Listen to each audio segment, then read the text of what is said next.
चाषी भाई और भौणी मान बहुत बड़ खुशी खबर आसवाक पहुँचवाक जापरिक आपण जानी पीएम किसान ने आपण मानक प्रति वर्ष 3टी किस्त 2000 टंका लेखाएं 6000 टंका मिलता है और सीएम किसान ने 2टी किस्त 2000 टंका लेखाएं 4000 टंका मिलता है और टोटाल 10,000 टंका आपण मानक मिलता है। तेज आज मुझे वीडियो कथा जाऊँगी आपंकर पीएम किसान जो 22तम किस्ती आसवाक जाऊँगी खूब शीघ्र आसवाक जाऊँगी यही मास 12 तारिख आसवे संपूर्ण भाव घोषणा कर आपण मैंने बहुत वीडियो देखुए बहुत न्यूज शुणिथे किंतु आज मुझे प्रमाण सह देखी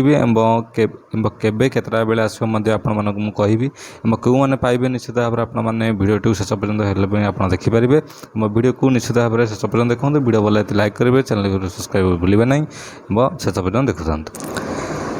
तेबे 22तम किस्ती पीएम किसान मिलवाक जाऊँगी आपण मानक यही मास 13 तारिख में एने विधिवत भाव में घोषणा कर केंद्र सरकार तरफ प्रधानमंत्री नरेंद्र मोदी आसाम गुवाहाटी ठारे एक कार्यक्रम जोगदे यही कार्यर शुभारंभ करेंगे आपण 22तम किस्ती आपण आकाउंट को पठेबे। तेबे एने यही चाषी मान बैंक आकाउंट को प्रत्यक्ष भाव में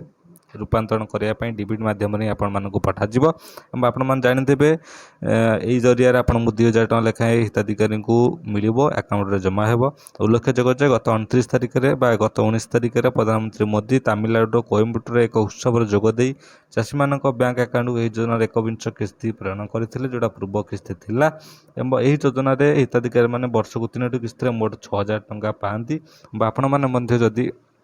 एथुरु पैसा वंचित होती आपण मन कौन